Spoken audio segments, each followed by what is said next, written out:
MK Haridas. 2015 നടൻ Shine Tom ചാക്കോയ്ക്കെതിരെ cinema മേഖലയിലെ ആദ്യത്തെ കേസാണ് കൊക്കൈനുമായി ബന്ധപ്പെട്ടത്. അന്ന് നടൻ ഷൈൻ ടോം ചാക്കോയും കൂടെ 4 യുവതികളും അന്ന് അഭിനയിച്ചിരുന്ന ആ ചലച്ചിത്രത്തിൻ്റെയുമായി ബന്ധപ്പെട്ട പിന്നണി പ്രവർത്തകരാണ് അറസ്റ്റ് ചെയ്യപ്പെടുകയും തുടർന്ന് 2025 ഹൈക്കോടതി ഷൈൻ ടോം ചാക്കോയെ കുറ്റവിമുക്തനാക്കുകയും ചെയ്തപ്പോൾ ഹൈക്കോടതി ചില പരാമർശങ്ങൾ നടത്തിയിരുന്നു. പോലീസ് അങ്ങേയറ്റം ലാഘവത്തോടുകൂടിയാണ് ഈ കേസ് കൈകാര്യം ചെയ്തത് എന്നുള്ളത്. കാരണം തെളിവുകളുടെ അഭാവത്താലായിരുന്നു ഷൈൻ ടോം ചാക്കോയെ 2025 ഹൈക്കോടതി കുറ്റവിമുക്തനാക്കിയത്. 10 കൊല്ലം ഞങ്ങൾ കേസ് പറഞ്ഞു, ഇത് വെറും ഓലപ്പാമ്പ് എന്നതായിരുന്നു ഷൈൻ ടോം ചാക്കോ ഹാജരാകണമെന്നുള്ള നോട്ടീസ് പോലീസ് ഷൈൻ ടോം ചാക്കോയുടെ പിതാവിന് കൈമാറുമ്പോൾ അദ്ദേഹത്തിൻ്റെ ഭാഗത്ത് നിന്ന് വന്ന ന്യായീകരണം. തുടർന്ന് അടുത്ത 2 ദിവസങ്ങൾക്ക് ശേഷം ഷൈൻ ടോം ചാക്കോ നോർത്ത് പോലീസ് സ്റ്റേഷനിൽ ഹാജരായപ്പോൾ നൽകിയ മൊഴിയിൽ പറഞ്ഞത്, ഞങ്ങൾ ബലിയാടകളാകുകയാണ്, ഞങ്ങൾ മാത്രമല്ല ഇതിലുള്ളത്, വമ്പന്മാർ വേറെയുമുണ്ട്, പക്ഷേ എന്തെങ്കിലും കാരണത്താൽ പിടിക്കപ്പെടുമ്പോൾ ഞങ്ങളുടെ പേര്, മറ്റൊരു പേര് കൂടി പരാമർശത്തിലുണ്ടായിരുന്നു, ഞങ്ങളുടെ പേരാണ് വരുന്നത് എന്നുള്ളത്. ഏകദേശം ഒരു 2 മാസങ്ങൾക്ക് മുൻപ് ആലപ്പുഴയിലെ ഹൈബ്രിഡ് കഞ്ചാവുമായി ബന്ധപ്പെട്ട് 2 കോടിയാണ് അത് ഈ വിതരണക്കാർ വാങ്ങിയിരുന്നത്. അതുമായി ബന്ധപ്പെട്ട് പിടിയിലായ ദമ്പതികൾ അവരും വ്യക്തമായി ഷൈൻ ടോം ചാക്കോയുടെയും മറ്റൊരു സിനിമാ നടൻ്റെയും പേര് പറഞ്ഞിരുന്നു. പക്ഷേ ഇവിടെയൊക്കെ പോലീസ് ഈ അലംഭാവം ഇങ്ങനെ തുടരുന്നത് തന്നെയാണ് കാണുന്നത്. പോലീസിന് സ്വീകരിക്കാവുന്ന ചില നടപടികളുണ്ട്. ഡാൻസ് ഓഫ് സംഘത്തെ കണ്ട് ഹോട്ടൽ മുറിയിൽ നിന്നും ഇറങ്ങി ഓടുന്ന ഷൈൻ ടോം ചാക്കോ പിന്നീട് പ്രത്യക്ഷപ്പെടുന്നത് 3 ദിവസങ്ങൾക്ക് ശേഷമാണ്. ഒരു പ്രമുഖ നടനാണ്, കണ്ടാൽ തിരിച്ചറിയാത്തവരായി ആരുമില്ല, പക്ഷേ പോലീസിന് പിടികൂടാൻ കഴിയുന്നില്ല. അത് മാത്രമല്ല, പോലീസിൻ്റെ ഭാഗത്ത് നിന്ന് അപ്പോഴേക്കും ഷൈൻ ടോം ചാക്കോയുടെ രക്തത്തിലോ മൂത്രത്തിലോ ഈ ലഹരിയുടെ അംശമുണ്ടെങ്കിൽ അതെല്ലാം നഷ്ടമാകുന്ന ഒരു സമയപരിധി കഴിഞ്ഞു എന്നുള്ളതും ബോധ്യമാവുകയാണ്. അപ്പോൾ ഇവിടെ താരങ്ങളെ കാണുമ്പോൾ മുട്ടുവിറയ്ക്കുക, അല്ലെങ്കിൽ താരങ്ങളുടെ മുറിയിലേക്ക് എത്തുന്നതിന് മുൻപ് അവർക്കിത് ചോർത്തി നൽകുക, ഇങ്ങനെയൊക്കെയുള്ള ചില സംവിധാനങ്ങളും കൂടി സമാന്തരമായി പ്രവർത്തിക്കുന്നുണ്ട്. ഇവർ എന്താണ് ലക്ഷ്യം വയ്ക്കുന്നത്? ഈ സമാന്തരമായി പ്രവർത്തിക്കുന്ന ഉദ്യോഗസ്ഥ വൃന്ദം ഈ നമ്മൾ പറയുന്ന മട്ടാഞ്ചേരി മാഫിയയെന്നോ അല്ലെങ്കിൽ കൃത്യമായി പറയാൻ പേരുകളില്ലാത്ത ഒരു ജിഹാദി ഗ്രൂപ്പ് എന്നൊക്കെ പറയപ്പെടുന്ന ഈ ഗ്രൂപ്പുകളിൽ നിന്ന് പോലും അപ്പോൾ ഏതെങ്കിലും രീതിയിലുള്ള പ്രതിഫലമോ ആനുകൂല്യങ്ങളോ കൈപ്പറ്റുന്നുണ്ട് എന്നല്ലേ മനസ്സിലാക്കേണ്ടത്? അതിന് നമ്മൾ ഈ ഷൈൻ ടോം ചാക്കോന്റെ ഈ വിഷയത്തിൽ അല്ലാതെ തന്നെ നമ്മൾ നോക്കിക്കഴിഞ്ഞു കഴിഞ്ഞാൽ നമ്മുടെ കേരള പോലീസിലെ ഒരു 20-25% ആൾക്കാര് പോലീസിലാണ്. നമ്മുടെ രഞ്ജിത്തിന്റെ ബ്ലാക്ക് എന്ന സിനിമയിലെ മമ്മൂട്ടിയുടെ കഥാപാത്രത്തെ പോലെ ജോലി ചെയ്യുന്നുണ്ട്. അവരെ പോലീസ് സ്റ്റേഷനിൽ വിസിറ്റേഴ്സിനെമാതിരി വരും, അവരെ അവിടെ ഒപ്പിടും, പോവും, ബാക്കി കാര്യങ്ങളൊക്കെ നിയന്ത്രിക്കുന്ന കാര്യങ്ങൾ. അപ്പൊ ഇവിടെയാണ് നമ്മൾ എന്ത് മനസ്സിലാക്കേണ്ടത്? ഈ സ്വർണം, ഇപ്പോ ഇത്ര കിലോ സ്വർണം പോലീസ് പിടിച്ചു, അല്ലെങ്കിൽ കസ്റ്റംസ് പിടിച്ചു, അല്ലെങ്കിൽ മറ്റേ ആരോ പിടിച്ചു എന്നുള്ള വാർത്തകൾ പ്രതിദിനം പുറത്തേക്ക് വരുന്നുണ്ട്. പക്ഷെ ഈ സ്വർണം കൊണ്ടുവരുന്നവരെ അല്ലാതെ ആർക്കു വേണ്ടിയാണ് ഈ ടൺ കണക്കിന് സ്വർണം കൊണ്ടുവരുന്നത് എന്നുള്ളത്? ഇപ്പൊ ലാസ്റ്റ് എനിക്ക് കിട്ടിയ വിവരം അനുസരിച്ചിട്ട് 2200 കിലോ, അതായത് ഏകദേശം 2.25 ടൺ സ്വർണം 2021, 22, 23 കാലഘട്ടത്തിൽ 3 വർഷത്തിനുള്ളിൽ പിടിച്ചിട്ടുണ്ട്.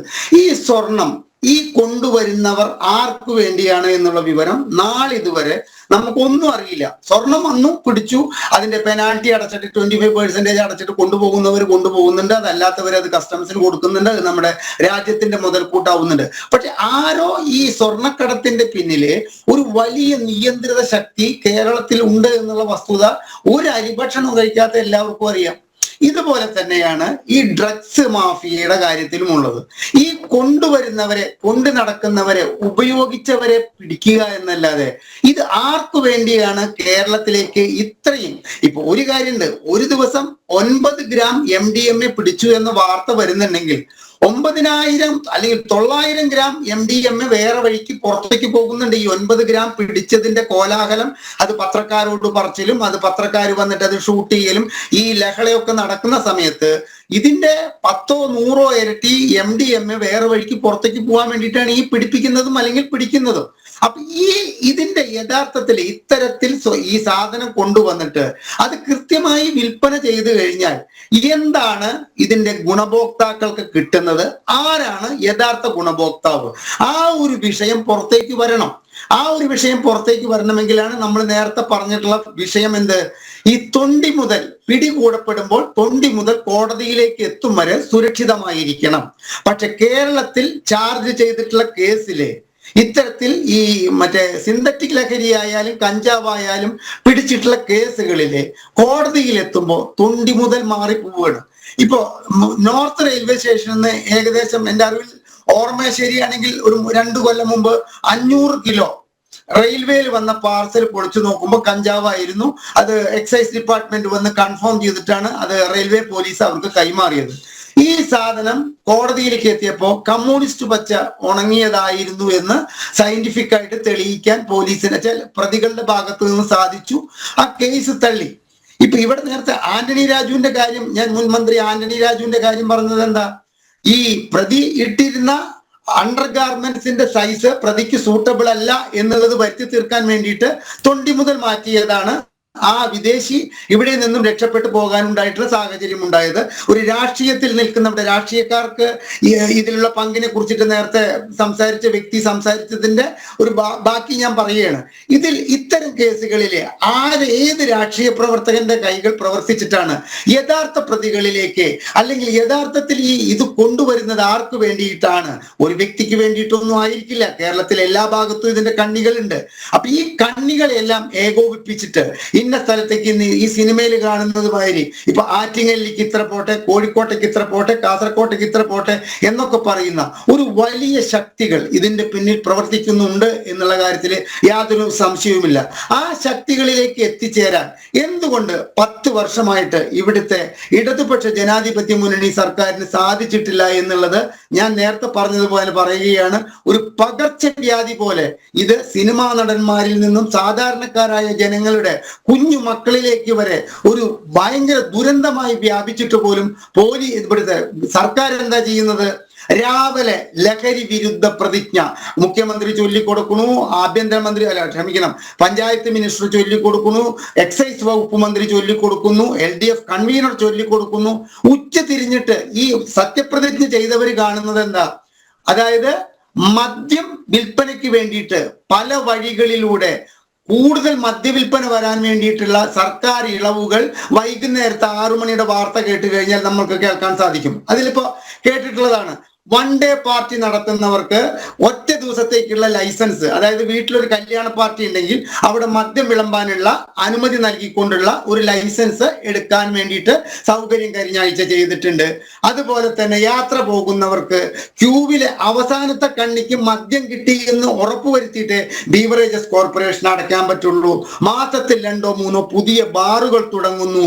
അപ്പൊ മദ്യനയത്തിൽ അങ്ങേയറ്റം ഇളവ് വരുത്തുന്ന സർക്കാരെ നിങ്ങളോട് കേരളത്തിലെ സാധാരണക്കാരായ ജനങ്ങൾക്ക് വേണ്ടി ഞാൻ ചോദിക്കുകയാണ്, മദ്യം ലഹരിയല്ലേ എൻ്റെ പ്രിയപ്പെട്ട സർക്കാരെ? മദ്യലഹരി ജനങ്ങളിലേക്ക് ആവോളം കുത്തിനിറയ്ക്കാൻ തയ്യാറാവുന്ന നിങ്ങൾ ഇവിടുത്തെ സിന്തറ്റിക് ഡ്രഗ്സിന്റെ ലഹരി ഉപയോഗം നിർത്തണമെന്ന് പറഞ്ഞ് ദിവസത്തിൽ 3 പ്രാവശ്യം സത്യപ്രതിജ്ഞ ചെയ്യിച്ചിട്ട് ഇവിടുത്തെ ജനങ്ങളെ വിഡ്ഢികളാക്കാൻ നിങ്ങൾക്ക് നാണമില്ലേ ഇടതുപക്ഷ സർക്കാരെ?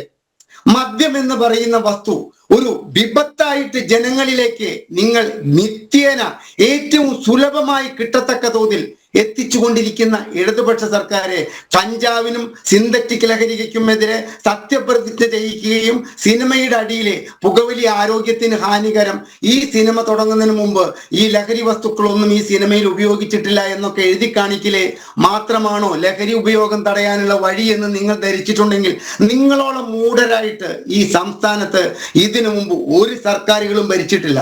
കാരണം നിങ്ങൾക്ക് ഒരു ടേം അല്ല കിട്ടിയിരിക്കുന്നത്, 2 ടേം ഭരണം കിട്ടിയിട്ട് നിങ്ങളിപ്പോ അഹങ്കരിക്കുന്നു. 3ാമത്തെ ടേം ഭരണം കിട്ടുമെന്ന് അഹങ്കരിക്കുന്ന നിങ്ങളോട് പറയാനുള്ളത്, 3ാമത്തെ ടേം ഭരണം കിട്ടിക്കഴിഞ്ഞാൽ കേരളം സത്യത്തിൽ പറഞ്ഞു കഴിഞ്ഞാൽ തായ്ലാന്റിലെ തെരുവീതികൾക്ക് തുല്യമാകും. ഞാൻ തായ്ലാന്റിൽ പോയിട്ടുണ്ടായിരുന്നു. ഞാൻ അവിടെ കണ്ട കാഴ്ച എന്നെ വളരെതായി. 2 പഫ് എടുക്കൂ, അല്ലെങ്കിൽ നിങ്ങൾ ഒരു MDM രുചിച്ചിട്ട് പോകൂ എന്ന് പറഞ്ഞിട്ട് ചെറിയ ചെറിയ കടകളാണ് സ്ട്രീറ്റ് മുഴുവൻ. അപ്പൊ 3ാമത് നിങ്ങൾക്ക് ഭരണം കിട്ടിയാൽ നിങ്ങൾ ചെയ്യാൻ പോകുന്നത് ലഹരി ഒരു ഉപയോഗ വസ്തുവായി അംഗീകരിച്ചുകൊണ്ട് കേരളത്തിൽ ഭാഗികമായിട്ടെങ്കിലും കഞ്ചാവ് വിൽപ്പന നടത്താം, അല്ലെങ്കിൽ MDMA വിൽപ്പന നടത്താം. ഷൈൻ ടോം ചാക്കോയുടെ കൊക്കൈൻ കേസ് എങ്ങനെയാണ് രോഹിണി കോടതിക്ക് തള്ളേണ്ടി വന്നത്? അവിടെ ഹാജരാക്കപ്പെട്ട കൊക്കൈൻ ആയിരുന്നില്ല, അത് മൈദമാവായിരുന്നു എന്ന് അങ്ങനെ എന്തോ ആണ് പറയുന്നത് കേൾക്കുന്നത്. അപ്പൊ കോടതിയിലെത്തുന്ന കേസുകളിലെ തൊണ്ടി മുതൽ മാറ്റാൻ വേണ്ടിയിട്ട് പോലീസിൽ വലിയൊരു ഏജൻസി തന്നെ വർക്ക് ചെയ്യുന്നുണ്ട്. ആറ്റിങ്ങൽ പോലീസ് സ്റ്റേഷനിലെ തൊണ്ടി മുതൽ മാറ്റാൻ വേണ്ടിയിട്ട് കോഴിക്കോട് നിന്നാണ് ആ ടീം ചെന്നിട്ട് ആ തൊണ്ടി മുതൽ മാറ്റുന്നത് എന്നുള്ള ഒരു വിവരം ഒരു പോലീസ് ഉദ്യോഗസ്ഥൻ പറഞ്ഞപ്പോൾ ഞാൻ അന്തം വിട്ടുപോയി.